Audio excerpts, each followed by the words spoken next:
Casimiro ang malaking plano, dinampot ang bata ni Klimas. Ito nga't pag-usapan natin, pero bago ang lahat, pakisubscribe po ng channel ko. Huwag niyo na rin kalimutan i-click ang notification bell para lagi kayong una sa balita.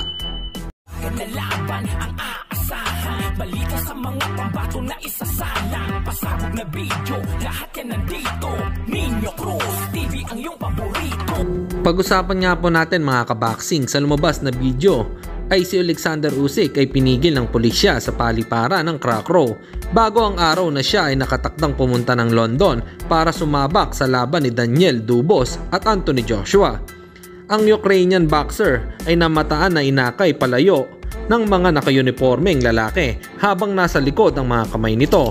Hindi pa malaman ang naging dahilan nito, kaya abangan na nga lang po natin ang susunod na update.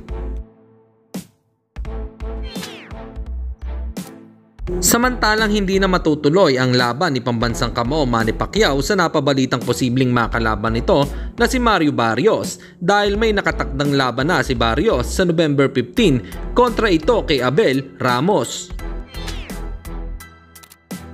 At sa kabilang balita naman tayo mga kaboxing, ayon naman sa post ni Cuadro Alas It's My Boy ay tila may palaisipan nitong sinabi.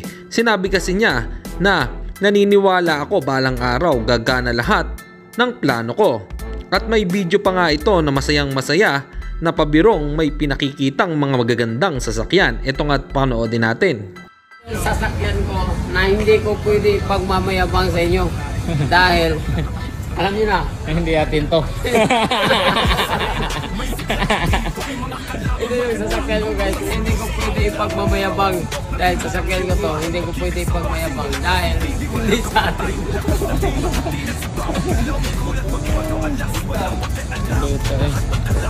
Nga na ako ganahan i-pintal sa akong kuwan bro, ang board. So guys, ito na naman. Okay na. Yung mga may sakit sa heart dito, ano, kalma lang kayo ha. Hindi ko to pwede ipagmayabang. Dahil hindi pa rin natin to.